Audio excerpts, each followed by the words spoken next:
What's up, everybody? Max Whitman here. Book It Better. WWF 1995. Back on the air now. I'm digging this song. It grows on me a little more and more every time I play it.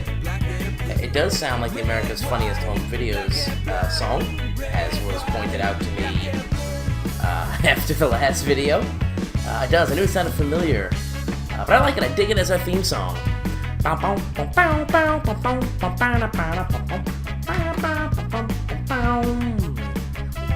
that down a little bit. And we'll jump right into the show. How's everybody doing today? My name, of course, is Max Whitman. This is the Book It Better Wrestling Show. We're doing our fantasy booking. WWF Classic. Started in 1994. Up to week 2, February 1995 now. We are post Royal Rumble, which means we are officially on the road to WrestleMania. But right now, we're on the road. Has a short little detour within your house first. That's what we're building into now. We just had our Fallout show from Royal Rumble, which Shawn Michaels won, of course, as you already know. So how's everybody doing today? I'm excited to be back. This is going to be a good episode, I think. Probably not as good as our last episode, but I do like this episode. We've got a good one for you. And we're building into In Your House. So we got little Tatankas on the show today. Shawn Michaels in action in the main event today. Who's HBK got in the main event? HBK is got Taz in the main event. Let's jump right into our pre-show here. And we'll talk a little more through the pre-show. Here we go. The Nasty Boys versus Yokozuna and Crush in the pre-show. So again, like we talked about last episode, I'm going to try and start using the pre-show, the dark matches to kind of get all my main eventers on the show and have people see them and test out some possible matchups. So we get the Nasty Boys versus Yokozuna and Crush here. That pulls an 80. Yokozuna the 85. Crush pulled a 71 actually. Crush is getting a lot better. Knobs a 71 and Sags a 68. So not too bad there.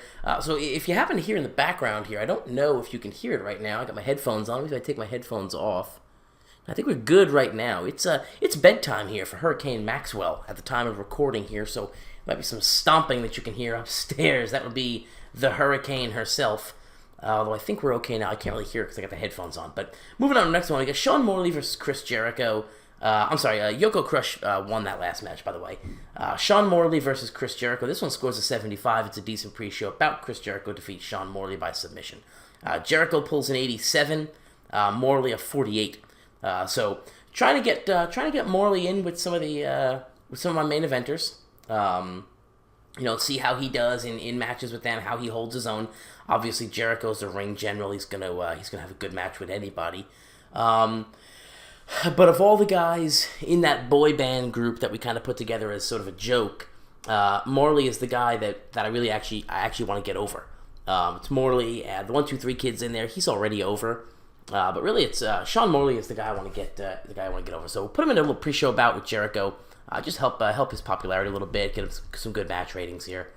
Our next segment is our last pre-show match. It's the Undertaker versus Scott the Stray Levy. It's a decent match. It scores a 74, and we find out the Undertaker and Scott Levy do not click. No chemistry there.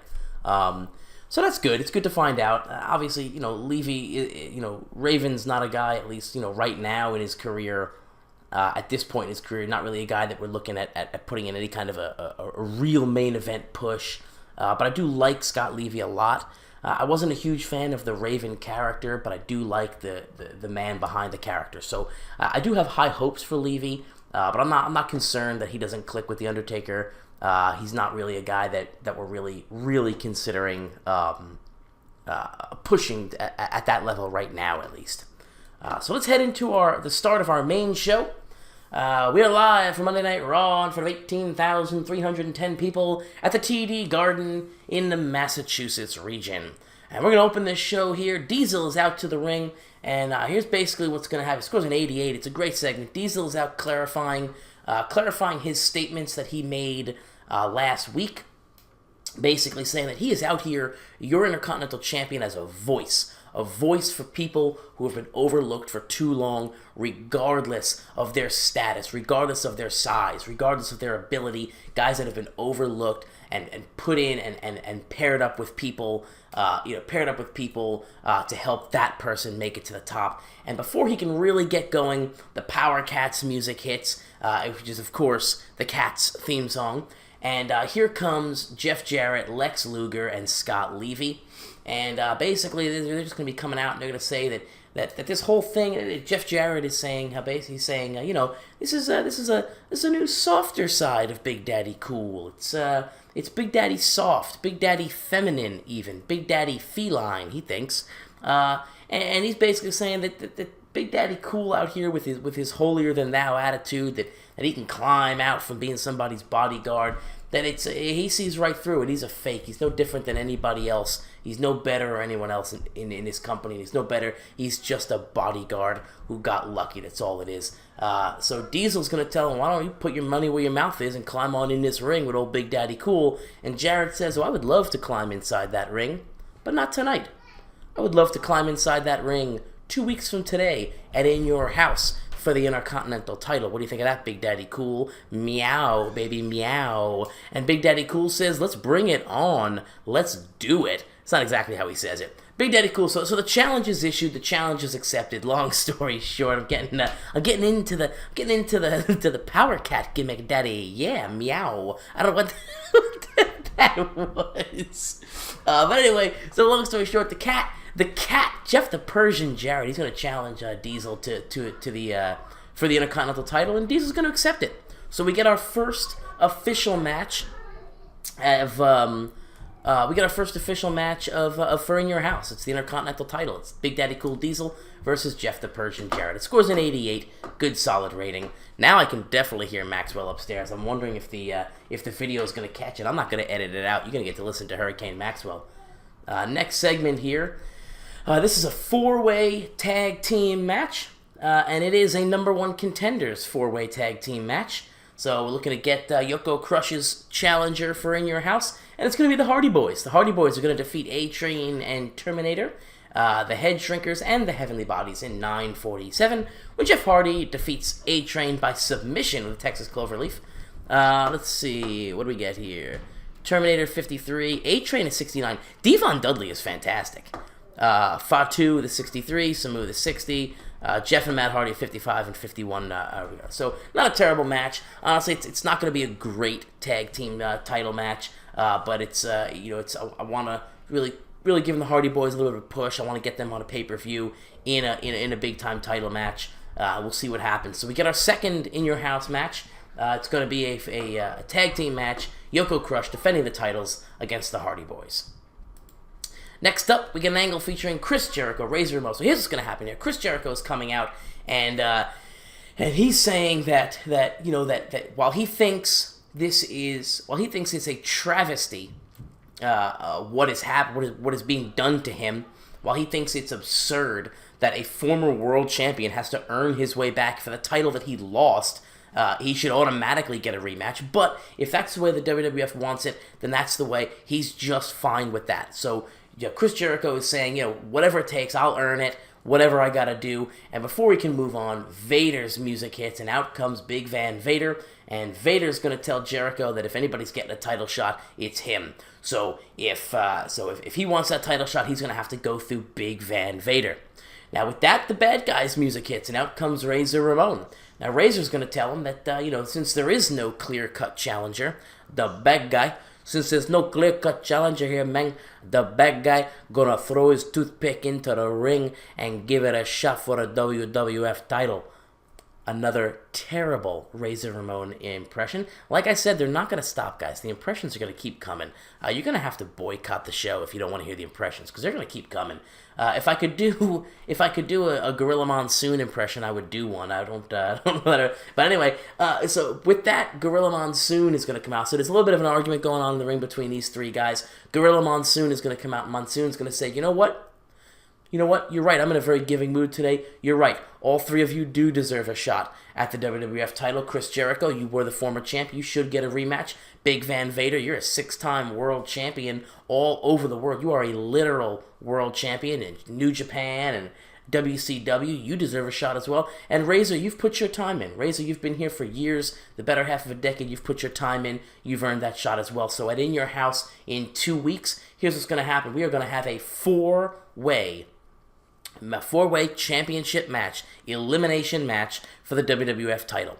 All 4 men. Chris Jericho, Big Van Vader, Razor Ramon, and The Undertaker. I'm sorry, it's not an elimination match. It's going to be a fatal 4-way match. So a fatal 4-way match for the World Wrestling Federation title.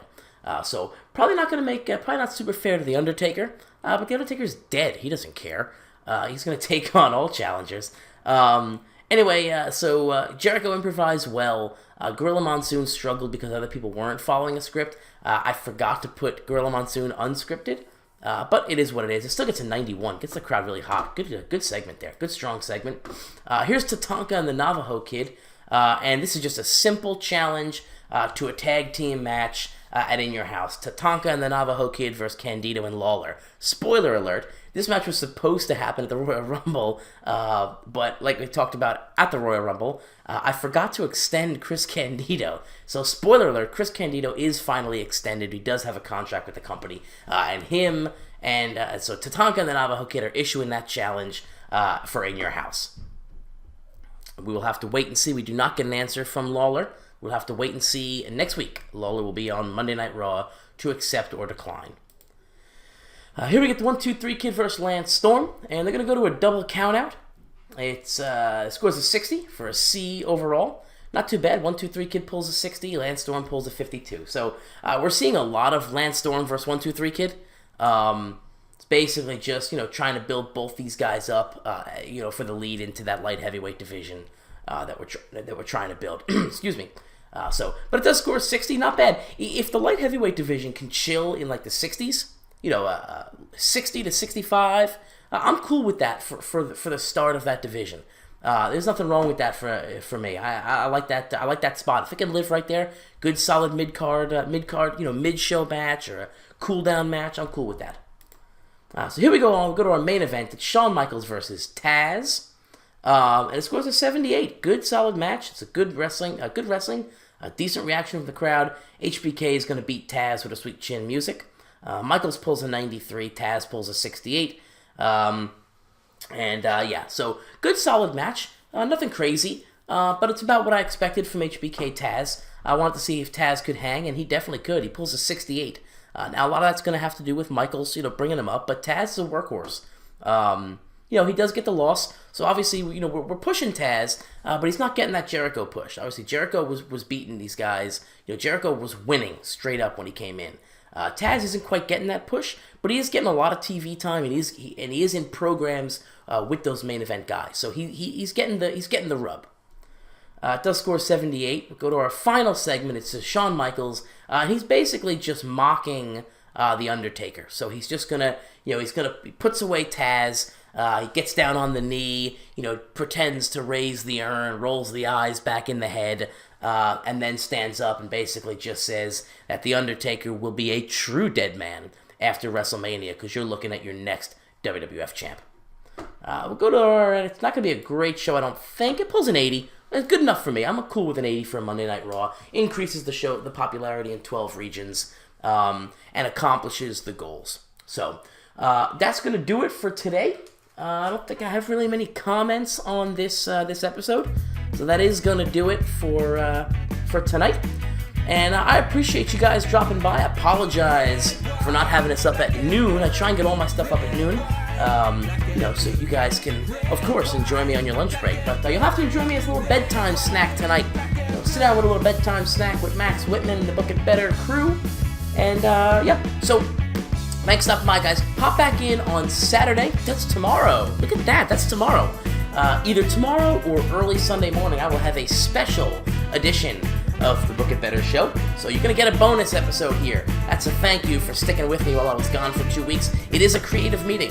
We're going to be discussing post-WrestleMania storylines, as well as post-WrestleMania storylines for WWF, as well as the overall direction of the company. And we got two cool announcements coming up. One very cool announcement, and one that has to do with the content of the channel itself. So, folks, I appreciate you stopping by. Stop by tomorrow or Sunday, most likely tomorrow though. Catch that creative meeting. You don't want to miss it. There's going to be a lot of good stuff, a lot of important stuff in that creative meeting. The professor will be joining me. That creative meeting is actually going to be taking place at about 10:45, 11 a.m. Eastern Time. And the show will be going up shortly after that, so look for that around 2, 3 o'clock Eastern Time tomorrow on Saturday. Other than that, folks, that is it for tonight. I appreciate you stopping by, and I will see you when I see you. Don't forget, if you were new here, go ahead and click like and subscribe. Come on back every Monday, Wednesday, and Friday. Sit down with old Uncle Max and enjoy the wonderful world of fantasy booking. Folks, have a good night. I am Max Whitman. It is, as always, a pleasure.